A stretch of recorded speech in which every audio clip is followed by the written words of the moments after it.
Hi good morning friends. എൻ്റെ എല്ലാ പ്രിയപ്പെട്ട സുഹൃത്തുക്കൾക്കും സഹകാരി റേസ് ബസ്സിലേക്ക് ഹാർദമായ സ്വാഗതം. അപ്പോൾ നമ്മുടെ ICDS സൂപ്പർവൈസറിന്റെ പ്രിപ്പറേഷൻ നടന്നുകൊണ്ടിരിക്കുകയാണല്ലേ.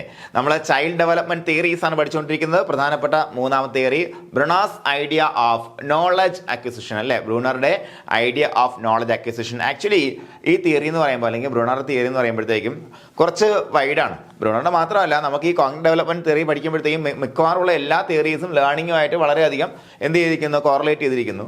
അപ്പോൾ നമ്മുടെ ഈ ടീച്ചിങ് മേഖലയിൽ ഒക്കെ പഠിക്കുമ്പോഴത്തേക്ക് നമുക്ക് അതിന് പൂർണ്ണ രൂപം പഠിക്കാനുണ്ട്. കാര്യം അതായത് ബ്രൂണറുടെ തിയറി എന്തൊക്കെയാണ് ടീച്ചിങ്ങിൽ വരുന്ന ആപ്ലിക്കേഷൻ, അതെല്ലാം നമുക്ക് പ്രധാനമായിട്ടും B.Ed മേഖലയിൽ പഠിക്കുന്ന കാര്യങ്ങളാണ്. B.Edൽ സൈക്കോളജി പഠിക്കുന്ന കാര്യങ്ങൾ തന്നെയാണ്. പക്ഷേ ഇവിടെ നമുക്ക് കോഗ്നിറ്റീവ് ഡെവലപ്മെന്റ് തിയറീസ് ആണ് വരുന്നത്. അതുകൊണ്ട് തന്നെ നമ്മുടെ നോട്ടിലും അതുപോലെ നമ്മുടെ സിലബസിലും നമുക്ക് പഠിക്കാനുള്ളതും കോഗ്നിറ്റീവ് ഡെവലപ്മെന്റുമായിട്ട് ബന്ധപ്പെട്ട് ഇദ്ദേഹം തിയറിയിൽ എന്തെല്ലാം കാര്യങ്ങൾ പറഞ്ഞിട്ടുണ്ട്, അതിനകത്ത് എന്തെല്ലാം സ്റ്റേജസ് ഉണ്ട് അല്ലെ. അപ്പൊ ബ്രൂണർ എന്ന് പറയുമ്പോൾ നമ്മുടെ പിയാഷെയുടെ ചിന്താഗതികൾ അല്ലെങ്കിൽ പിയാഷെയുടെ തിയറികൾ പാശ്ചാത്യ ലോകത്തേക്ക് കൊണ്ടുപോയ വ്യക്തിയാണ്. അപ്പോൾ അദ്ദേഹത്തിന്റെ ഇവർ രണ്ടുപേരുടെയും വർക്കിൽ ഒരുപാട് സാമ്യതകളുണ്ട്. പിയാഷെ മുന്നോട്ട് വെച്ച പല കാര്യങ്ങളിലും മറ്റുള്ള പലർക്കും എതിർപ്പുണ്ട്, അതുപോലെ യോജിപ്പും എല്ലാം ഉണ്ട്, ഒക്കെ ശരിയാണ്. അപ്പോൾ അതിനെ ഒന്ന് മോഡിഫൈ ചെയ്യുകയും അതിനോടൊപ്പം നമ്മൾ വിഗോസ്കിയുടെ തിയറിയിൽ പറഞ്ഞ സ്കഫോൾഡിംഗ് ഇല്ലേ, സ്കഫോൾഡിങ്ങിനെ കുറച്ചും കൂടെ നന്നായിട്ടൊക്കെ അവതരിപ്പിച്ചിട്ടുണ്ടായിരുന്നു നമ്മുടെ ബ്രൂണർ. അപ്പോൾ എന്തായാലും നമുക്ക് നോക്കാം.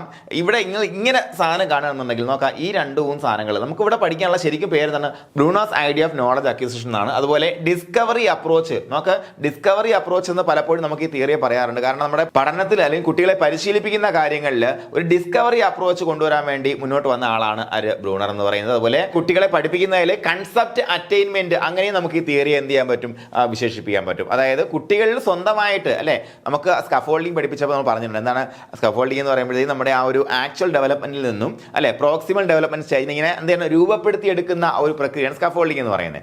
അപ്പോൾ ഇവിടെ എന്താണ് കൺസെപ്റ്റ് ഡെവലപ്മെന്റ് ആണ്, അല്ലെങ്കിൽ കൺസെപ്റ്റ് ഡെവലപ്മെന്റ് അറ്റൈൻമെന്റ് ആണ്. കുട്ടിക്ക് മനസ്സിലാകുന്ന രീതിയിൽ മാത്രമുള്ള നിർദ്ദേശങ്ങൾ മാത്രമേ കൊടുക്കാൻ പാടുള്ളൂ. അതുപോലെ റെഡിനെസ് എന്ന് പറയുന്ന കാര്യം പല സ്ഥലങ്ങളിലും ചർച്ച ചെയ്യുന്നുണ്ട്. റെഡിനെസ് എന്ന് പറയുമ്പോഴത്തേക്കും ഉറപ്പായിട്ടും ഒരു കുട്ടിക്ക് ഒരു ടീച്ചർ കൊടുക്കുന്ന നിർദ്ദേശം എന്ന് പറയുമ്പോഴത്തേക്കും അത് അവൻ അക്സെപ്റ്റ് ചെയ്യാൻ റെഡി ആയിട്ടുള്ള ടൈപ്പ് ഓഫ് നിർദ്ദേശങ്ങൾ മാത്രമേ കൊടുക്കാൻ പാടുള്ളൂ എന്നുള്ളതാണ് പറഞ്ഞിരിക്കുന്നത്.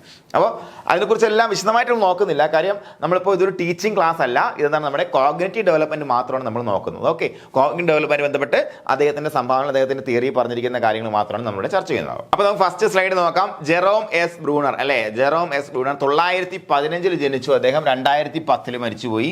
ഇതാണ് അദ്ദേഹത്തിന്റെ കാലയളവ്. ഇദ്ദേഹം ഒരു അമേരിക്കൻ ഡെവലപ്മെന്റൽ സൈക്കോളജിസ്റ്റ് ആണ് എന്നുള്ള കാര്യം മനസ്സിലാക്കിയിരിക്കുക. അമേരിക്കൻ ഡെവലപ്മെന്റൽ സൈക്കോളജിസ്റ്റ് ആണ്. അമേരിക്കയാണ് അദ്ദേഹത്തിന്റെ സ്വദേശം. അപ്പൊ നമുക്ക് ഇദ്ദേഹം പ്രധാനമായിട്ടും വിഗോസ്കിയുടെ ഐഡിയാസ് വെസ്റ്റേൺ സ്കോളേഴ്സിലേക്ക് എത്തുന്നതിൽ പ്രത്യേകിച്ച് പ്രധാനപ്പെട്ട പങ്ക് വഹിച്ചു. നേരത്തെ പറഞ്ഞു എന്താണ് സ്കഫോൾഡിംഗ് എന്നുള്ള ഐഡിയാസ് എല്ലാം കുറച്ചും കൂടെ ഡെവലപ്പ് ചെയ്തെടുത്തത് ഇദ്ദേഹമാണ്. അതുപോലെ പിയാഷെയുടെ ആശയങ്ങളും വിഗോസ്കിയുടെ തിയറിയും എന്ത് ചെയ്തു, അത് രണ്ടും കൂടെ കമ്പൈൻ ചെയ്തുകൊണ്ട് ഒരുപാട് ആസ്പെക്റ്റുകൾ അതിനകത്തേക്ക് അദ്ദേഹം കൊണ്ടുവന്നു. അദ്ദേഹത്തിൻ്റെതായിട്ടുള്ള പുതിയ ഐഡിയാസ് എല്ലാം കൂടെ ചേർത്തുകൊണ്ടാണ് ഇദ്ദേഹത്തിന്റെ തിയറി മുന്നോട്ട് വന്നിട്ടുള്ളത് കേട്ടോ. അപ്പോൾ ഉറപ്പായിട്ടും വിഗോസ്കിയുടെ ആശയങ്ങളും പിയാഷെയുടെ ആശയങ്ങളും ഇതിനകത്ത് നിങ്ങൾക്ക് ഉറപ്പായിട്ടും കാണാൻ പറ്റും. അപ്പോൾ ഇതിനെ വ്യത്യസ്തമായിട്ട് വ്യതിരിക്തമായിട്ട് വേർതിരിച്ച് തരത്തിലുള്ള കാര്യങ്ങളൊന്നും ഉണ്ടാവുകയില്ല. എന്തായാലും ഇവിടെ എന്താണ് കൃത്യമായിട്ട് പഠിച്ചിരിക്കേണ്ടതെന്നും എന്താണ് ഡെവലപ്മെന്റൽ സൈക്കോളജിയുമായിട്ട് ബന്ധപ്പെടുത്തി അല്ലെങ്കിൽ ചൈൽഡ് ഡെവലപ്മെന്റുമായിട്ട് ബന്ധപ്പെടുത്തി എന്താണ് നമ്മുടെ ബ്രൂണർ പറഞ്ഞതെന്നും അതിനെക്കുറിച്ച് നമുക്ക് എന്തൊക്കെ പഠിച്ചിരിക്കുന്ന കാര്യം വ്യക്തമായിട്ട് പറഞ്ഞു തരും. നോക്കാം. അദ്ദേഹം 3 ഫോംസ് ഓഫ് നോയിങ് അല്ലെ, നോളജ് അറ്റൈൻമെന്റ് ആണല്ലേ അതിന്റെ പേരല്ലേ. എന്താണ് അപ്പോൾ അദ്ദേഹം മുന്നോട്ട് വെച്ച എത്രയാണ്, 3 ഫോംസ് ഓഫ് നോയിങ്. അറിവ് അല്ലെ, പഠിക്കുന്നതിന് അല്ലെ പഠന പ്രക്രിയയ്ക്ക് 3 ഫോംസ് ആണ് അദ്ദേഹം മുന്നോട്ട് വെച്ചത്. ഇവിടെ നമുക്ക് നോക്കുമ്പോഴത്തേക്കും പിയാഷെയുടെ ആ ഒരു എന്തൊക്കെയാണ് sensory motor stage, concrete thinking അല്ലേ, ആ ഒരു ഏരിയ എല്ലാം ഒക്കെ നമുക്ക് മനസ്സിലാക്കാൻ പറ്റും. അതുപോലെ എന്താണ് പ്രീ ഓപ്പറേഷൻ, അതുപോലുള്ള എല്ലാ സ്റ്റേജുകളും നമുക്ക് ഇവിടെ കാണാൻ പറ്റും കേട്ടോ. നോക്കാം. Each mode is dominant at a different phase of development, but all are present and accessible always. ഇതാണ് അദ്ദേഹം പറഞ്ഞിരിക്കുന്നത്. എന്താണ് ഇതിനകത്ത് പ്രധാനമായിട്ടും 3 കാര്യങ്ങളാണ്, 3 ഫോംസ് ആണ് പറഞ്ഞിരിക്കുന്നത്. ഒന്ന് എന്താണ്, ഇനാക്റ്റീവ് റെപ്രസെന്റേഷൻ, അതായത് ആക്ഷൻ ബേസ്ഡ് ആയിട്ടുള്ള ഒരു മോഡ് അല്ലേ. അപ്പോൾ ഈ കുട്ടി, അതായത് നമ്മുടെ സെൻസറി മോട്ടോർ സ്റ്റേജിനോട് ഏകദേശം സാമ്യമുള്ള, അല്ലെങ്കിൽ അത് തന്നെയാണ് അവിടെ ഉദ്ദേശിക്കുന്നത്, ആക്ഷൻ ബേസ്ഡ്. ഇത്രയേ ഉള്ളൂ. ഈ കുട്ടി ഈ ഒരു സാധനം കൈ കിട്ടിക്കഴിഞ്ഞാൽ ഇതിനെ തിരിച്ചു വെച്ചിട്ട് ഇങ്ങനെ വെച്ച് എങ്ങോട്ട് വീഴും, ഇതൊരു പഠനം, അങ്ങനെ പഠിക്കും ആ കുട്ടി അതിനെക്കുറിച്ച്. അതുപോലെ ഇവിടെ എന്താണ് നമ്മൾ നേരത്തെ പഠിച്ചു, സെൻസറി മോട്ടോർ സ്റ്റേജിൽ അവൻ എന്ത് ചെയ്യും, അവനെ എക്സ്പ്ലോർ ചെയ്യുമെന്ന് പറഞ്ഞല്ലേ. അവൻ ഒരു സാധനം കിട്ടിയാൽ പിടിച്ച് വലിച്ചു നോക്കും, വിട്ടു നോക്കും, തറയിട്ട് നോക്കും, പൗഡർ കിട്ടിയാൽ തട്ടി തറയിടും കംപ്ലീറ്റ് അല്ലേ. ഇതിനെല്ലാം പഠിച്ചുകൊണ്ടിരിക്കുകയാണ് അല്ലേ. അപ്പോൾ ഫസ്റ്റ് മോഡ് എന്ന് പറയുമ്പോഴത്തേക്ക് എന്താണ്, അതിന്റെ പേര് ഇനാക്റ്റീവ് റെപ്രസെന്റേഷൻ എന്നാണ്, അല്ലെങ്കിൽ ആക്ഷൻ ബേസ്ഡ് മോഡാണ്. നോക്കാം. Knowledge based on actions or knowing how to do things. ഇവിടെ എന്താണ്, ഓരോ കാര്യങ്ങൾ എങ്ങനെ ചെയ്യണം, എന്ത് ചെയ്യണം, അല്ലെങ്കിൽ ഓരോ കാര്യങ്ങൾ ചെയ്താൽ അതിന്റെ ഔട്ട്കം എന്താണെന്ന് പഠിക്കുക. ഇതാണ് ഫസ്റ്റ് ഫോം ഫോം എന്ന് പറയുന്നത്. ഒരു കുട്ടിയെ നമ്മൾ പഠിപ്പിക്കുമ്പോൾ കുട്ടിയുടെ ഡെവലപ്മെന്റിൽ വരുന്ന ആദ്യത്തെ ഒരു കോഗ്നിറ്റീവ് ഡെവലപ്മെന്റ് സ്റ്റേജാണ് ഇനാക്റ്റീവ് റെപ്രസെന്റേഷൻ അല്ലെങ്കിൽ ആക്ഷൻ ബേസ്ഡ് റെപ്രസെന്റേഷൻ എന്ന് പറയുന്ന ഒരു ഏരിയ കേട്ടോ. അവിടെ എന്തൊക്കെയാണ് ശ്രദ്ധിക്കുക. ഇനാക്റ്റീവ് റെപ്രസെന്റേഷൻ എന്ന് പറയുമ്പോഴത്തേക്കും ഈ ഒരു ടേം നിങ്ങൾ ഓർത്തിരിക്കുക. ലേണിംഗ് ബൈ ഡൂയിങ്, ചെയ്ത് പഠിക്കുക. കണ്ടോ ഇവിടെ എന്താ പറഞ്ഞിരിക്കുന്നത്? ഈ കുട്ടി ഇങ്ങനെ മാത്രമാണ് പഠിക്കുന്നതല്ല പറഞ്ഞിരിക്കുന്നത്.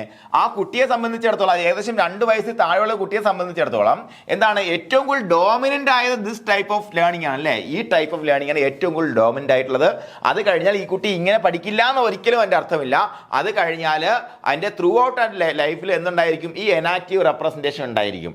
അതായത് ഒരു കാര്യം ചെയ്ത് തൊട്ട് കണ്ട് പഠിക്കുന്ന തരത്തിലുള്ള ആ ഒരു മെത്തഡ് ഓഫ് സ്റ്റഡി അതിലുണ്ട്. എല്ലാം നമുക്ക് വലിയ ഇപ്പം നമ്മൾ ഏറ്റവും കൂടുതൽ ഓർത്തിരിക്കുന്ന കാര്യം ഏതാ? ഞാൻ വെബിനാറിലൊക്കെ നിങ്ങളെ പറയാറുണ്ട്. ഏറ്റവും കൂടുതൽ ഓർത്തിരിക്കുന്ന കാര്യം നമുക്ക് ചെയ്തു പഠിക്കുന്ന കാര്യങ്ങളാണ് അല്ലേ. നമ്മൾ ഒരിക്കൽ ചെയ്ത് പഠിച്ചു കഴിഞ്ഞാൽ. അപ്പോൾ ഇതിനകത്ത് ഞാൻ പറഞ്ഞു തരാം. നമ്മൾ സൈക്കിൾ ഓട്ടാൻ പഠിച്ചു എന്ന് വെച്ചോ. സൈക്കിൾ ഓട്ടാൻ പഠിച്ചു കഴിഞ്ഞാൽ നമുക്ക് ജമ്മത്ത് മറക്കോ ഇല്ല അല്ലേ. കാരണം എന്താണ്? അത് മസിൽ മെമ്മറിയുടെ ഭാഗമായി മാറി എന്നുള്ളതാണ്.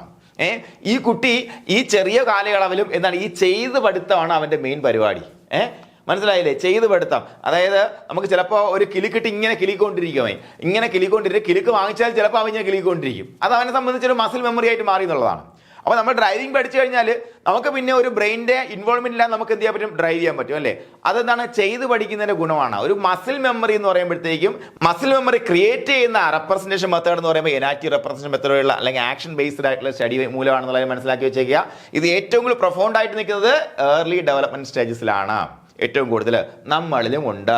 നമുക്കും ഒരു കാര്യം നിശ്ചയമായിട്ടും നിരന്തരം ഈ ഒരു മെത്തേഡ് ഉപയോഗിച്ച് ചെയ്ത് കഴിഞ്ഞാൽ നമുക്കത് ലോങ് ടേമിലേക്ക് നമ്മുടെ മസിൽ മെമ്മറിയാക്കി മാറ്റിയെടുക്കാൻ പറ്റും അല്ലെ. നമ്മളൊരു മ്യൂസിക് ഒരു എന്തെങ്കിലും കാര്യം പഠിക്കുന്നു, ഈ മ്യൂസിക് ഇൻസ്ട്രുമെന്റ് വായിക്കാൻ പഠിക്കുന്നു വെച്ചോ, അല്ലെങ്കിൽ കൊട്ടാൻ പഠിക്കുന്നു. ഈ കൊട്ടാൻ പഠിക്കുക എന്ന് പറയുമ്പോഴത്തേക്കും ഉറപ്പായിട്ടും നമുക്കറിയാം നമുക്ക് ശരിക്കും നമ്മൾ ഏതൊക്കെ താളം ഏതൊക്കെ സമയത്ത് കൊട്ടണം എന്നുള്ള കാര്യം നമ്മൾ എന്ത് ചെയ്യുന്നു? നമ്മൾ ബ്രെയിനും ഫീഡ് വെക്കുകയാണല്ലേ.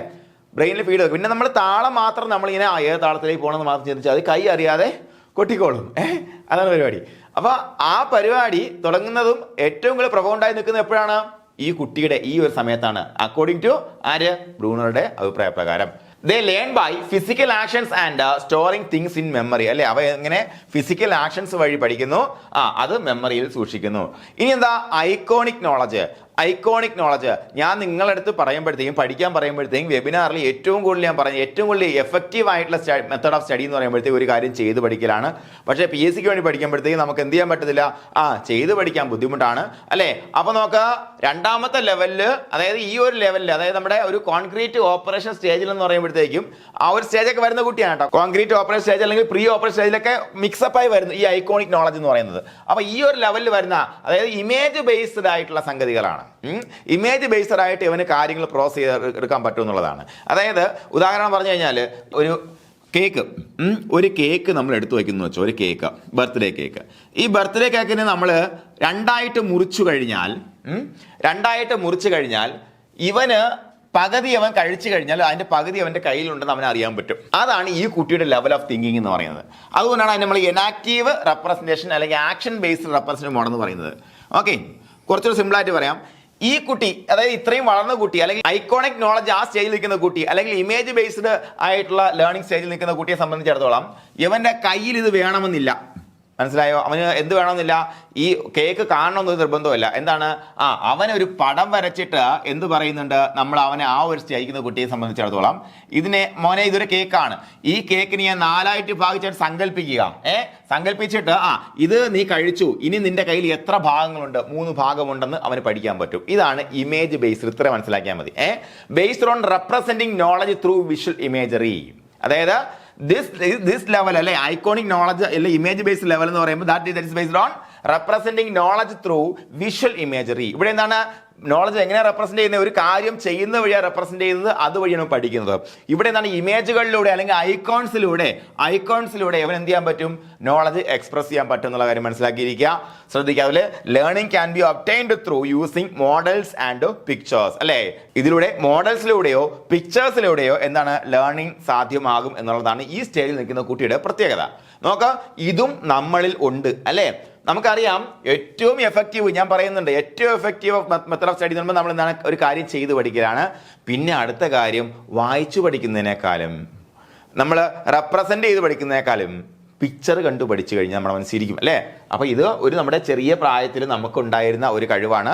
ഈ ഏജിൽ ഏറ്റവും കൂടുതൽ പ്രൊഫൗണ്ട് ആയിട്ടുള്ള നോളജ് അക്വിസിഷൻ മെത്തേഡാണ് എന്ത്? ഈ സംഗതി അല്ലേ. എന്താണ് ഈ സംഗതി? ഐക്കോണിക് നോളജ് അക്വിസിഷൻ അല്ലേ. ഐക്കോണിക് നോളജ് അക്വിസിഷൻ എന്ന് പറയുന്നത്. ഓക്കെ, ഇവിടെ നമ്മൾ എന്താ പഠിച്ചുകൊണ്ടിരിക്കുന്നത്? എന്താണ്? ബ്രൂണോസ് തിയറി ഓഫ് നോളജ് അക്വിസിഷൻ ആണല്ലേ. നോളജ് അവൻ എങ്ങനെ കരസ്ഥമാക്കുന്നു അതിനെക്കുറിച്ചാണ് പഠിച്ചുകൊണ്ടിരിക്കുന്നത്. ഓക്കെ അല്ലേടാ? ഓക്കെ അല്ലേ? ഇനി എന്താ? Symbolic knowledge. ഇവനാണെന്നുണ്ടെങ്കിൽ എന്തിന്റെ ആവശ്യമില്ല, ഈ ചിത്രത്തിന്റെ ആവശ്യമില്ല. എന്ത് പറയുന്നുണ്ട്? ഞാൻ ഇവനെ പഠിപ്പിക്കാൻ പോവാണെന്ന് വെച്ചോ, ഞാൻ ഈ ഒരു ഏജ് നിൽക്കുന്ന കുട്ടി, ഒരു 8-9 വയസ്സുള്ള കുട്ടിയെ പഠിപ്പിക്കാൻ പോവാണ്. എടാ, നിന്റെ കയ്യിൽ ആപ്പിൾ ഉണ്ടെന്ന് വിചാരിക്കുക. അപ്പോൾ ആപ്പിൾ ഉണ്ട്. ഓക്കെ, അവൻ ആപ്പിൾ ഉണ്ടെന്ന് വിചാരിക്കാൻ പറ്റും. ഇത് ഏതാണ്? അബ്സ്ട്രാക്ട് തിങ്കിങ് നടക്കുന്ന സമയമാണ്. മനസ്സിലായ? Abstract thinking. നോക്ക്, നിന്റെ കയ്യിൽ ഒരു ആപ്പിൾ ഉണ്ടെന്ന് വിചാരിക്കുക. ഉണ്ട്. ഓക്കെ, അതിനെ നീ 4 ഭാഗിച്ചെന്ന് വിചാരിക്കാം. ഓക്കെ, 4 ഭാഗിച്ച് വിചാരിച്ചു. ഇവനാണെങ്കിൽ പടം വേണം. മനസ്സിലായില്ലേ? ഇവന് പടം പോലും വേണ്ട. ഓക്കെ, 4 ഭാഗിച്ചെന്ന് വിചാരിച്ചു. നീ 2 പീസ് നിന്റെ അമ്മയ്ക്ക് കൊടുത്തു വിചാരിക്കുക. ബാക്കി നിന്റെ എത്ര പീസ്? 2 പീസ് ഉണ്ട്. ഓക്കെ, 3 പീസ് നീ 1 പീസ് നീ കഴിച്ചു. പിന്നെ എത്ര ഉണ്ട്? 1 പീസ് ഉണ്ട്. അതായത് ഇവനെ സംബന്ധിച്ച് ഇവന് സിംബോളിക് ആയിട്ട്, അതായത് നോളജ് അല്ലെങ്കിൽ ലാംഗ്വേജ് ബേസ്ഡ് ആയിട്ട് അവൻ എന്ത് ചെയ്യാൻ പറ്റും? തിങ്ക് ചെയ്യാൻ പറ്റും എന്നുള്ളതാണ്. നമുക്ക് based on language and is transmitted through culture. Okay, അപ്പൊ എന്താണ്? പറഞ്ഞാൽ മതി. ഇവിടെ അവനെ ഒരു കാര്യം ചെയ്ത് കാണിക്കണം. എവിടെ? ഇനാക്റ്റീവ് റെപ്രസെന്റേഷൻ ബേസ്ഡ് ആയിട്ടുള്ള നോയിങ്ങിൽ അവൻ എന്താണ്? അല്ലെങ്കിൽ ഇനാക്റ്റീവ് റെപ്രസെന്റേഷൻ അല്ലെങ്കിൽ ആക്ഷൻ ബേസ്ഡ് നോയിങ്ങിൽ അവനൊരു കാര്യം ചെയ്ത് നോക്കണം, ചെയ്ത് പഠിക്കണം, എന്നാലേ പറ്റുള്ളൂ. ഇവിടെ എന്താണ്? ഇവനൊരു റെപ്രസെന്റേഷൻ, ഇമേജ് ബേസ്ഡ് റെപ്രസെന്റ് കൊടുത്ത് എന്താണ് അവനെ പഠിപ്പിക്കാൻ പറ്റും. ഇവിടെ എന്ത്? ലാംഗ്വേജ് ബേസിൽ നമുക്ക് അവനെ പഠിപ്പിക്കാൻ പറ്റും എന്നുള്ളതാണ് മനസ്സിലാക്കേണ്ടത് അല്ലേ. നോക്കാം, learner develop the capacity to think in abstract terms അല്ലേ. അവന്റെ മുന്നിൽ ഇല്ലെങ്കിൽ കൂടിയും നമ്മൾ വാക്കിലൂടെ കൊടുക്കുന്ന കാര്യങ്ങളെ ചിന്തിക്കാനും ആ ചിന്തയിലൂടെ അവൻ ഉത്തരത്തിലേക്ക് എത്താനും പറ്റും എന്നുള്ളതാണ് സിംബോളിക് നോളജ് അല്ലെങ്കിൽ ലാംഗ്വേജ് ബേസ്ഡ് ആയിട്ടുള്ള ഫോം ഓഫ് നോയിങ്ങിനാണ് സിംബോളിക് നോളജ് അല്ലെങ്കിൽ ലാംഗ്വേജ് ബേസ്ഡ് നോയിങ് എന്ന് പറയുന്നത് അല്ലേ. ഓക്കെ അല്ലേടാ? ഓക്കെ അല്ലേ? ഈ 3 സ്റ്റേജും വ്യക്തമായിട്ട് പഠിച്ചിരിക്കണം. ഇത്ര മാത്രമേ ഉള്ളൂ. ഇവിടെ ചോദിക്കുന്ന സാധാരണ ചോദിച്ചു കണ്ടത് ആദ്യം ഈ ഓരോ സ്റ്റേജസിനെ എന്ത് ചെയ്യാൻ പറ്റും? 1 by 1 ആയിട്ട് അടുക്കാൻ പറയും. ആദ്യം ഇനാക്റ്റീവ് റെപ്രസെന്റേഷൻ, അടുത്തത് ഐക്കോണിക്, അടുത്തത് സിംബോളിക് അല്ലേ. അല്ലെങ്കിൽ action based, image based, language based ഇങ്ങനെയുള്ള പേരുകളിലേക്ക് അടുക്കാൻ വേണ്ടി പറയും. ഇത്രയാണ് പ്രധാനം അല്ലേ.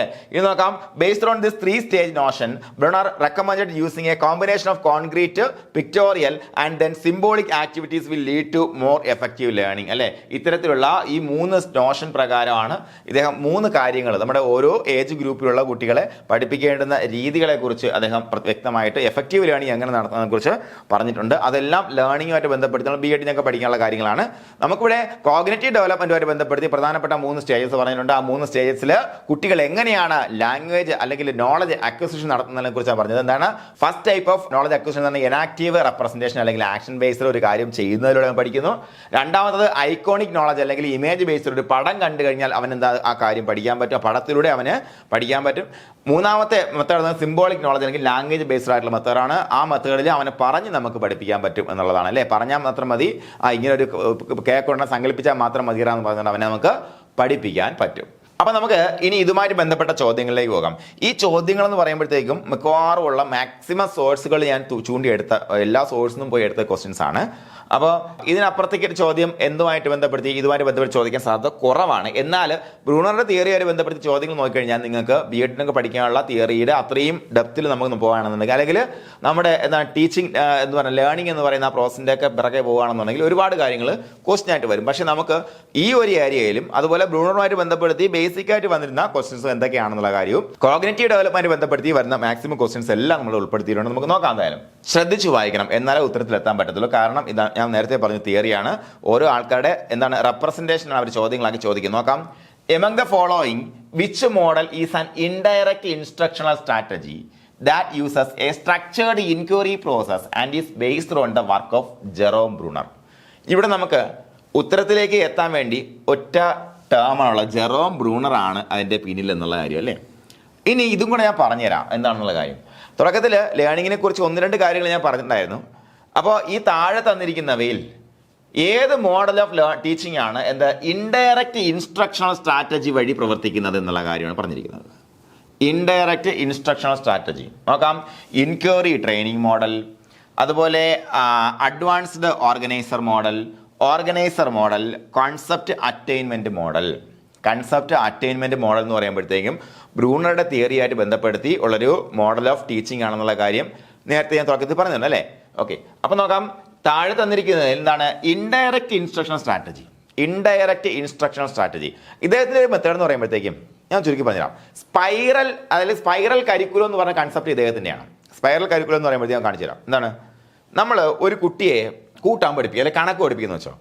കണക്ക് പഠിപ്പിക്കുമ്പോഴത്തേക്കും ആദ്യം ഇപ്പോഴും നമ്മുടെ ടീച്ചിങ് മെത്തേഡിൽ എന്താണ് ഇൻ്റഗ്രേറ്റഡ് അപ്രോച്ച് ഉണ്ട്. അത് ഇതിനകത്ത് വരുന്ന കാര്യമാണ്. ഇതിനകത്തല്ല, ഇതിൻ്റെ എല്ലാം ഒരു സംഗ്രഹമാണ്. നോക്കാം, സ്പൈറൽ കരിക്കുലം എന്ന് പറയുമ്പോഴത്തേക്കും നമുക്ക് ഒരു കുട്ടിക്ക് ഒരു ത്രെഡ് നമ്മൾ കൊടുക്കുന്നു ഒരു കാര്യത്തിൽ, ഏതെങ്കിലും ഒരു കാര്യത്തിൽ.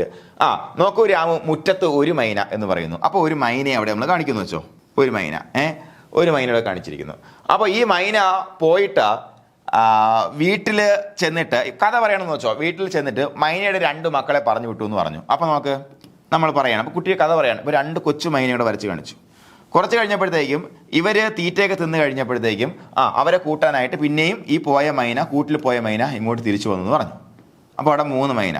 ഇവൻ ഈ മൈനയെക്കുറിച്ച് പഠിക്കുമ്പോഴത്തേക്കും ഈ 2 മൈന 3 മൈന അവ ഇങ്ങനെ എന്താണ്, ഇവ ഈ ചിത്രങ്ങൾ ഇങ്ങനെ കണ്ട് അവൻ പഠിക്കുക. അപ്പോൾ എന്താണ്, ഒരു മൈന പോയിട്ട് 2 മൈന കൊണ്ടുവന്നു. അപ്പോൾ 2 മൈന, കുഞ്ഞു മൈനയുണ്ട്. ഒരാളുടെ വന്നപ്പോൾ 3 മൈന. അപ്പോൾ അതിലൂടെ ഇവൻ പഠിക്കുന്ന എന്താണ്, ഇവൻ ശരിക്കും കൂട്ടാൻ പഠിക്കുന്നുണ്ട് അതിനകത്ത്, മനസ്സിലായില്ലേ? പിന്നെ അത് കഴിഞ്ഞിട്ട് അവൻ്റെ അപ്പോഴൊരിക്കലും ഇതിൻ്റെ കൺസെപ്റ്റിനെ കുറിച്ച് പറയില്ല. ആഡിങ് എന്ന് പറഞ്ഞ കൺസെപ്റ്റിനെ കുറിച്ച് അപ്പോഴൊന്നും പറയുകയില്ല. അപ്പോൾ ഈ ഒരു കൺസെപ്റ്റ് ഇവ ഇങ്ങനെ പഠിച്ചു, ഈ കാര്യങ്ങളെല്ലാം മനസ്സിലാക്കി ഇങ്ങനെ വന്നു. ഒരു ചാപ്റ്റർ കഴിഞ്ഞെന്ന് വെച്ചോ. അപ്പോൾ അടുത്ത ഒരു ലെവലിൽ ഇതിൽ നിന്നായിരിക്കും തുടങ്ങുന്നത്, അല്ലേ? അന്ന് ഇതാ ഇങ്ങനെ പോലെ 2 മൈന 3 മൈന വന്നില്ലേ മക്കളെ എന്ന് പറഞ്ഞിട്ട് അവനെ ഇൻഡയറക്റ്റ് ആയിട്ടുള്ള ഇൻസ്ട്രക്ഷണൽ സ്ട്രാറ്റജി വഴിയാണ് പഠിപ്പിക്കുന്നത്.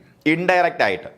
ഡയറക്റ്റ്ലി അവനെ എന്തായിട്ട് പഠിപ്പിക്കുകയല്ല, 2ഉം 1ഉം കൂടെ കൂട്ടി കഴിഞ്ഞാൽ 3 പഠിപ്പിക്കുകയല്ല. Indirect instruction strategy. മാത്രമല്ല റെഡിനെസ് എന്ന് പറയുമ്പോൾ ഞാൻ നേരത്തെ പറഞ്ഞതാണ്, ഇവൻ പഠിക്കാൻ റെഡി ആയിരിക്കണം. ഈ കാര്യം പഠിക്കാൻ ഇവൻ റെഡി ആയിരിക്കണം. ആ സമയത്ത് മാത്രമേ അവൻ്റെ ആ കാര്യം പറയാൻ പാടുള്ളൂ. അല്ലെങ്കിൽ അവൻ്റെ ഒരു കുട്ടിയുടെ പറയുമ്പോഴത്തേക്കും, ഒരു കാര്യം പറയുമ്പോഴത്തേക്കും 1ാം ക്ലാസ് വന്ന കുട്ടി 1 എണ്ണ 1 2 3 4 5 1 2 എത്രടാ, നമുക്കറിയാം 1 2 3 ആണെന്ന്, അല്ലേ?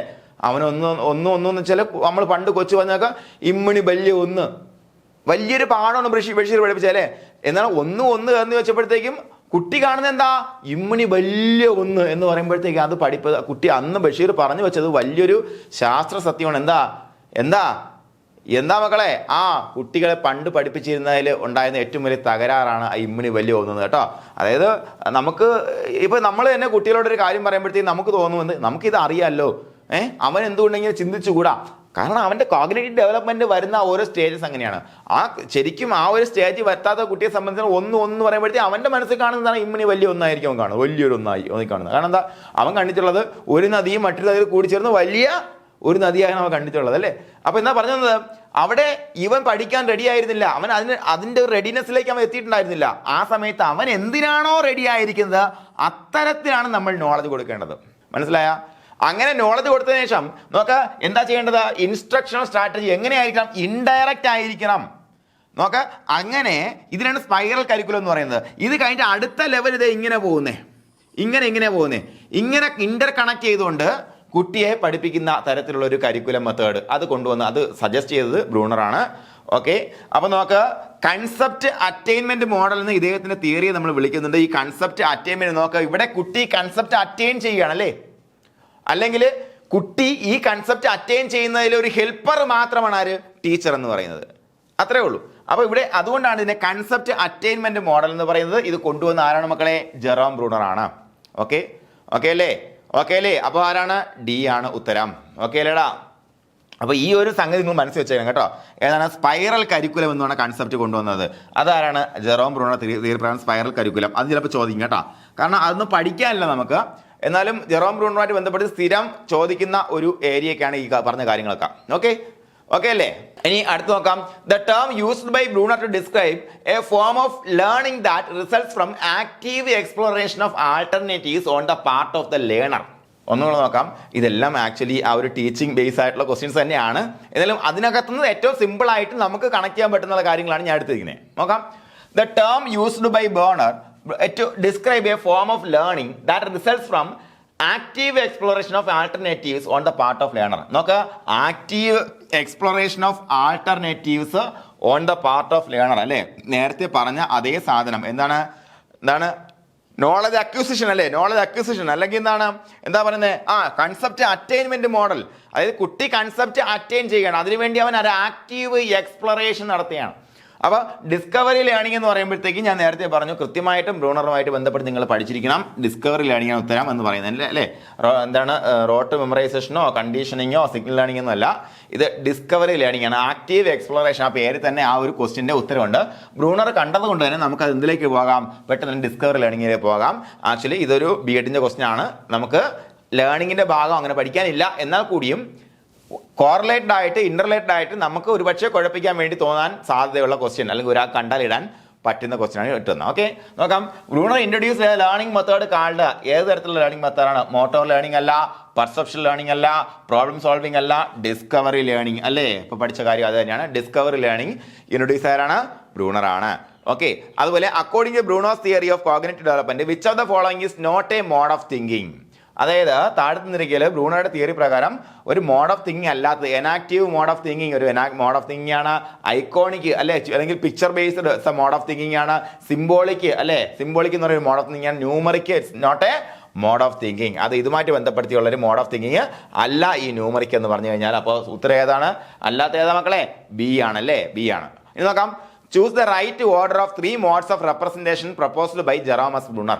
ജെറോമസ് ബ്രൂണർ പ്രപ്പോസ് ചെയ്ത 3 മോഡ്സ് ഓഫ് റെപ്രസെന്റേഷൻ ഏതൊക്കെയാണ്? ആ ഓർഡറിൽ നോക്കാം. ഐക്കോണിക് ആദ്യം വരികയില്ല മക്കളെ, എനാക്റ്റീവ് ആദ്യം വരും അല്ലെ, leading to iconic and leading to final symbolic അല്ലെ. അപ്പോൾ അത് കറക്റ്റ് ആണ്, ബി ആണ് അതിന്റെ ഉത്തരമായിട്ട് വരുന്നത് അല്ലെ, ബി ആണ്. ഇനി നമുക്ക് നോക്കാം. Cockroach is not a bird. ഇത് ഞാൻ പല സ്ഥലങ്ങളിൽ റിപ്പീറ്റഡ് ആയിട്ട് നെറ്റിൽ കണ്ടിട്ടുള്ള ക്വസ്റ്റൻ ആണ്, അതുകൊണ്ടാണ് എടുത്തു വെച്ചത്. അപ്പോൾ എങ്ങാനും ഇത് ചോദിച്ചാലും കാരണം ഈ തിയറി എന്നൊക്കെ പറയുമ്പോഴത്തേക്കും മിക്കവാറും പുതിയ ചോദ്യം ഉണ്ടാക്കാൻ ആൾക്കാർ നിൽക്കാൻ സാധ്യത കുറവാണ്. ഉള്ള ചോദ്യങ്ങൾ എടുത്തിട്ട് അടിക്കാനായിരിക്കും നോക്കുന്നത്. അതുകൊണ്ടാണ് മാക്സിമം നമുക്ക് ഇതുമായിട്ട് ബന്ധപ്പെടുത്തി വരുന്ന ക്വസ്റ്റ്യൻസ് ഞാൻ കളക്ട് ചെയ്ത് വെച്ചേക്കുന്നത്. നോക്കാം. Cockroach is not a bird എന്നും പറഞ്ഞുകൊണ്ട് ഒരു ലെസൺ സ്റ്റാർട്ട് ചെയ്യാൻ പാടില്ല എന്ന് പറഞ്ഞത് ആരാണെന്ന് ചോദിച്ചിരിക്കുന്നത്. അത് ബ്രൂണറുടെ തിയറിയിൽ എടുത്തു പറഞ്ഞിട്ടുണ്ട്. ഒരിക്കലും ഒരു ലെസൺ തുടങ്ങുമ്പോഴത്തേക്കും ഒരു നെഗറ്റീവായിട്ടുള്ള സെന്റൻസ് കൊണ്ട് തുടങ്ങാൻ പാടില്ല എന്ന് ബ്രൂണർ പറഞ്ഞിട്ടുണ്ട്. അപ്പോൾ അത് നിങ്ങളൊന്ന് മനസ്സിലാക്കി വെച്ചേക്കാം. ബ്രൂണർ തന്നെയാണ് cockroach is not a bird എന്ന് പറഞ്ഞാൽ 2 സ്ഥലത്ത് സെയിം സാധനം റിപ്പീറ്റ് ചെയ്യാൻ കാണിച്ചിട്ടുണ്ട് കേട്ടോ. റിപ്പീറ്റ് ചെയ്ത് കാണിച്ചു അവനെ എടുത്തിട്ടത്. ഓക്കെ, അപ്പോൾ ബ്രൂണറാണ് അങ്ങനെ പറഞ്ഞിരിക്കുന്നത്. ഒരിക്കലും എന്താണ് ഒരു ലെസൺ തുടങ്ങുമ്പോഴത്തേക്കും സംഭവം എന്ന് പറയുമ്പോഴത്തേക്കും കോക്രോച്ചിന് ചിറകുണ്ട്, എന്തുണ്ട്, നമ്മുടെ കിളികൾക്കും ചിറകുണ്ട് അല്ലേ. അനാട്ടമിക്കലി അത് രണ്ടും അതിനെ പറക്കാൻ സഹായിക്കുന്ന സാധനങ്ങൾ തന്നെയാണ്. അപ്പോൾ ഒരു കുട്ടി വേണമെങ്കിൽ ഇതെന്താണ് ഒരു ബേർഡ് ആണെന്ന് ചിന്തിക്കാം. ഒരിക്കലും നമ്മൾ തുടക്കത്തിൽ എന്ത് പറയാൻ പാടില്ല, അതങ്ങനെ അല്ല എന്ന് സ്ഥാപിച്ചുകൊണ്ട് ആരും തുടങ്ങണ്ട. അങ്ങനെ അല്ലെന്ന് അവനെ കൊണ്ട് പറയിക്കണമെന്നുണ്ടെങ്കിൽ അതിന്റെ വഴി അവന് പറഞ്ഞു കൊടുത്ത് അവനെ കൊണ്ട് പറയിക്കണം എന്നുള്ളതാണ്. അപ്പോൾ അതാണ് ബ്രൂണർ അങ്ങനെ പറഞ്ഞത്. ഒരിക്കലും ഇങ്ങനെ നെഗറ്റീവ് സെന്റൻസ് വെച്ച് ഒരു ലെസൺ സ്റ്റാർട്ട് ചെയ്യാൻ പാടില്ല ബ്രൂണർ പറഞ്ഞിട്ടുണ്ട്. അതുപോലെ അടുത്ത് നോക്കാം. Which of the following sequence of representation is most appropriate develop the working skill in children at abstract level അല്ലെ. അബ്സ്ട്രാക്ട് ലെവലിലെ ചിൽഡ്രൻ സംബന്ധിച്ചിടത്തോളം ആണെങ്കിലും ഏത് ലെവലിലെ ആൾക്കാരെ സംബന്ധിച്ചാണ് ആദ്യം നമ്മൾ എന്താ മക്കളെ, കോൺക്രീറ്റ്, പിക്ടോറിയൽ ആൻഡ് സിംബോളിക്. ഇതാണ് ഉത്തരം കേട്ടോ. നോക്കാം. ഇവിടെ സിംബോളിക് തുടങ്ങി കോൺക്രീറ്റ് കഴിഞ്ഞ് പിക്ടോറിയൽ, അങ്ങനെയല്ല. ഇതിന്റെ ഓർഡർ എന്നാ പറഞ്ഞിരിക്കുന്നത്? ഞാൻ നേരത്തെ പറഞ്ഞ പോലെ ഈ ഓരോ സാധനം ഓരോ ലെവലിൽ നമ്മൾ കുട്ടികൾ അറ്റൈൻ ചെയ്യുന്ന ഈ നോളജ് അക്വിസിഷൻ ലെവൽസ് എല്ലാം ഇപ്പോഴും നമ്മളിൽ പ്രൊഡോമിനന്റ് ആണല്ലേ, ഇപ്പോഴും നമ്മൾ യൂസ് ചെയ്യുന്നുണ്ട്. ആ മെത്തേഡ് എല്ലാം നമ്മൾ യൂസ് ചെയ്യുന്നുണ്ട്. കോൺക്രീറ്റ് ആയിട്ട് തൊട്ടും തലോടിയും ചെയ്യുന്ന കാര്യം അതായിരിക്കും നമുക്ക് ഏറ്റവും കൂടുതൽ ബേസ് നോളജ് ഉണ്ടാക്കുന്നത്, അല്ലെങ്കിൽ ഏറ്റവും കൂടുതൽ സ്ട്രോങ് ആയിട്ടുള്ളൊരു നോളജ് ഉണ്ടാക്കുന്നത്. അത് കഴിഞ്ഞിട്ട് നമുക്ക് പിക്ടോറിയലിലേക്ക് പോകാം, അത് കഴിഞ്ഞാൽ സിംബോളിക്കിലേക്ക് പോകാം. എന്താണ് ഉത്തരം? ബി ആണ് ഉത്തരമായിട്ട് വരുന്നത് അല്ലേ. ഓക്കെ അല്ലേടാ. ഓക്കെ, അതുപോലെ this is a stage of representation in which an object can be directly manipulated but without an internal representation of said image അല്ലേ. ഒരു ഒബ്ജക്റ്റിനെ നോക്കാം. ഏത് സ്റ്റേജാണ് ചോദിച്ചിരിക്കുന്നത്? This is a stage of representation in which an object can be directly manipulated. അതായത് ഒരു object കിട്ടിക്കഴിഞ്ഞാൽ അതിനെ നമ്മൾ കൈകൊണ്ട് തന്നെ ഈ കുട്ടിയോ വലുതോ ആരോ ആയിക്കോട്ടെ ഡയറക്ട്ലി മാനിപ്പുലേറ്റ് വലിച്ചു നീട്ടുകയോ അല്ലെങ്കിൽ തറയിട്ട് ഉടയ്ക്കുകയോ അല്ലെങ്കിൽ തട്ടിയിടുകയോ ഒക്കെ ചെയ്യും അല്ലേ. പക്ഷേ without an internal representation of the said object, ആ ഒബ്ജക്റ്റിന്റെ ഒരു ഇന്റേണൽ റെപ്രസെന്റേഷൻ ആ കുട്ടിക്ക് കിട്ടുകയില്ല. അത് ഇങ്ങനെയാണെന്നൊരു മനസ്സിലൊരു ചിത്രം കിട്ടുകയില്ല. ആ മോഡിന് പറയുന്ന പേരാണ് എനാക്റ്റീവ് മോഡ് ഓഫ് റെപ്രസെന്റേഷൻ അല്ലെ. എന്താണ് എനാക്റ്റീവ് മോഡ് ഓഫ് റെപ്രസെന്റേഷൻ? നോക്കാം. Which of the following statement is or are correct? നോക്കാം. The inactive representation is based on physical actions and learning by doing. ശരിയായ പ്രസ്താവനയാണ്. Iconic knowledge is based on language and cultural transmission. തെറ്റായ പ്രസ്താവന. Iconic is based on pictures അല്ലെ. അതുപോലെ symbolic knowledge is language based and allows learners to think in abstract terms അല്ലെ. Symbolic knowledge എന്ന് പറയുമ്പോൾ language based തന്നെയാണ്, നമുക്കറിയാവുന്ന കാര്യമാണ്. അപ്പോൾ ഏതൊക്കെയാണ് ശരി എന്ന് പറഞ്ഞാൽ 1ഉം 3ഉമാണ് അല്ലെ. 1ഉം 3ഉം എ ആണ് ഉത്തരമായിട്ട് വരുന്നത്. അപ്പോൾ അടുത്ത ക്വസ്റ്റ്യൻ നോക്കാം. Which of the following statement is or are correct എന്ന് ചോദിച്ചിരിക്കുന്നു. Bruno didn't believe the importance of cultural transmission learning. ഡിഡിന്റെ അല്ല മക്കളെ, ഡിഡ് ബിലീവ്ഡ് ആണ് അല്ലേ, അദ്ദേഹം വിശ്വസിച്ചിരുന്നു അല്ലേ. അത് കാരണം അതിന്റെ മൂന്നാമത്തെ മോഡൽ പ്രത്യേകിച്ച് എടുത്ത് പറയുന്നുണ്ട്, കൾച്ചറൽ ട്രാൻസ്മിഷനെ കുറിച്ച് പറയുന്നുണ്ട് അല്ലേ. അപ്പൊ തെറ്റ്. According to Bruner, symbolic knowledge is the most abstract form of knowing. നമുക്കറിയാം എന്താണ് അബ്സ്ട്രാക്ട് ഫോമിൽ കുട്ടിയെ പഠിപ്പിക്കാനും കുട്ടിയെ കാര്യങ്ങൾ മനസ്സിലാക്കാനും പറ്റുന്ന സിംബോളിക് നോയിങ്ങിലാണ് അല്ലെ, സിംബോളിക് നോളജിലാണ്. ആ ഒരു ലെവലിൽ ആ ഒരു മോഡിലാണ് കുട്ടിക്ക് അത് കൂടുതൽ മനസ്സിലാക്കാൻ പറ്റുന്നത്. ഓക്കെ, അതുപോലെ ബ്രൂണാസ് തിയറീസ് വേറെ blend of behaviour and cognitive psychology അല്ലെ, കോഗ്നിറ്റീവ് സൈക്കോളജിയും ബിഹേവിയർ സൈക്കോളജിയും ബ്ലെൻഡ് ആയിരുന്നു എന്ത് ബ്രൂണോ തിയറി എന്ന് പറയുമ്പോഴേ ശരി 2ഉം 3ഉമാണ്. ഉത്തരം ബി ആണ് അല്ലേ. ഓക്കെ അല്ലേടാ, ഓക്കെ അല്ലേ, ഉത്തരം ബി ആണ് അല്ലേ. ഓക്കെ, ഉത്തരം ബി ആണ്. ഇനി നമുക്ക് അടുത്ത ക്വസ്റ്റ്യൻ നോക്കാം. Which of the following statement is or are correct. താഴെ ശരിയായുള്ള പ്രസ്താവന പിന്നെ ചോദിച്ചിരിക്കുന്നു. Bruno introduced Vygotsky's ideas to western scholars അല്ലെ. വിഗോസ്കിയുടെ ഐഡിയാസ് സോവിയറ്റിലുണ്ടായിരുന്ന വിഗോസ്കിയുടെ ഐഡിയാസ് വെസ്റ്റേൺ സ്കോളേഴ്സിന് എത്തിച്ചു കൊടുത്ത ആരാണ്? ബ്രൂണറാണ്. അതുപോലെ Jerome's Bruno was influenced by the cognitive revolution of the 20th century. ശരിയാണ് അല്ലെ. കോഗ്നിറ്റീവ് റെവല്യൂഷൻ 20ാം നൂറ്റാണ്ടിലെ കോഗ്നിറ്റീവ് റെവല്യൂഷനിലെ ഏറ്റവും കൂടുതൽ അദ്ദേഹത്തിന് ഇൻഫ്ലുവൻസ് ചെയ്യപ്പെട്ട ഒരു വ്യക്തിയാണ്. കാരണം കോഗ്നിറ്റീവ് സൈക്കോളജിയിൽ ഒരുപാട് സംഭാവനകൾ കൊടുത്തൊരു വ്യക്തിയാണ്. 20ാം നൂറ്റാണ്ടാണെന്ന് ചോദിച്ചു കഴിഞ്ഞാൽ തന്നെ അല്ലേ. 915 ജനിച്ചു, 2010 മരിച്ചു അല്ലേ. നോക്കാം. Bruno's theories emphasize the role of the learners active engagement in the learning process. എന്താണ് ലേണറുടെ active engagement in the learning process അല്ലേ. ശ്രദ്ധിക്കുക, ഞാൻ നേരത്തെ പറഞ്ഞ പോലെ എന്താണ് ഒരു ലേണർ ഇവിടെ എന്താണ് ആക്റ്റീവായിട്ട് എൻഗേജ് ചെയ്താൽ മാത്രമേ ഇദ്ദേഹത്തിന് തിയറി പ്രകാരം പഠിക്കാൻ പറ്റത്തുള്ളൂ. അല്ലെങ്കിൽ ഈ കുട്ടി എൻഗേജ് ചെയ്യിപ്പിച്ച് തന്നെ പഠിക്കണം എന്നാണ് അല്ലെ, പഠിപ്പിക്കണം എന്നാണ് ഇദ്ദേഹം അഭിപ്രായപ്പെട്ടത്. അപ്പൊ അതും ശരിയായിട്ടുള്ള ഒരു പ്രസ്താവനയാണ്. അപ്പൊ നോക്കാടാ ഏതാണ്? ആൾ ഓഫ് ദം ആണ് കറക്റ്റ് അല്ലേ. ഡി ആണ് അതിന്റെ ഉത്തരമായിട്ട് വരുന്നത്. ഇതും ശരിയായിട്ടുള്ള പ്രസ്താവനയാണ് അല്ലേ. ഓക്കെ അല്ലേടാ മക്കളെ, ഓക്കെ അല്ലേ. നമുക്ക് ഇത്രയാണ് ഇതുമായിട്ട് ബന്ധപ്പെടുത്തി പഠിക്കാനുള്ളത്. വളരെ ചെറിയൊരു തിയറിയാണ്, ചെറുതാവുകൊണ്ട് തന്നെ നിങ്ങൾക്ക് അത് കൃത്യമായിട്ട് മനസ്സിലായിട്ടുണ്ടാവുമെന്ന് വിചാരിക്കുന്നു. അപ്പോൾ കോഗ്നിറ്റീവ് ഡെവലപ്മെന്റ് നമ്മൾ പഠിച്ചുകൊണ്ടിരിക്കുകയാണ്. 3 തിയറിയായി, ഇനിയും കുറച്ചധികം തിയറീസ് ഉണ്ട്. അപ്പോൾ അതും കൂടെ പഠിച്ച് എടുക്കുക. നിങ്ങൾ ഒട്ടും പറ്റുന്നില്ല, അത് പരീക്ഷ എഴുതി പിന്നെ പ്രാക്ടീസ് ചെയ്യുക. പറ്റുന്നില്ല തോന്നലൊന്നും വേണ്ട കേട്ടോ. നിങ്ങൾക്ക് പറ്റുന്നില്ല എന്ന് തോന്നലെല്ലാം ഒഴിവാക്കണം. സിമ്പിൾ ആയിട്ടുള്ള ഏരിയാസ് ആണ് ഇതെല്ലാം. പരീക്ഷ എഴുതി പ്രാക്ടീസ് ചെയ്യാൻ നിങ്ങളെ തോപ്പിക്കാൻ ആർക്കും പറ്റത്തില്ല. റെപ്പിറ്റേഷൻ മേക്സ് പെർഫെക്റ്റ്, അത്രേ ഉള്ളൂ. അതൊന്നും എനിക്ക് പറയാനില്ല.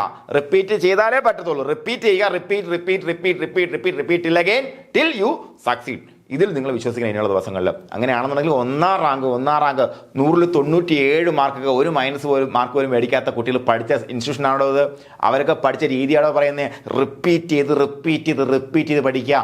നോക്ക്, ആ ചോദ്യമല്ല നിങ്ങൾ പഠിക്കുന്നത്, ആ കൺസെപ്റ്റ് നിങ്ങളുടെ മനസ്സിൽ ക്ലിയർ ആവും മക്കളെ, ക്ലിയർ ആവും. മനസ്സിലായോ? കൺസെപ്റ്റ് റിപ്പീറ്റ് ചെയ്താൽ, എക്സാമിനേഷൻ റിപ്പീറ്റ് ചെയ്താൽ നിങ്ങളുടെ കൺസെപ്റ്റ് ക്ലിയർ ആവും. ഒരു സംശയ കാര്യത്തിൽ വേണ്ട. അപ്പോൾ എന്ത് ചെയ്യുക? തകർത്ത് വെച്ച് പഠിക്കുക, പരീക്ഷയിൽ കൃത്യമായിട്ട് എഴുതുക. വിജയം നിങ്ങളുടേതാണ്. Thank you once again. എല്ലാവർക്കും വിജയാശംസകൾ.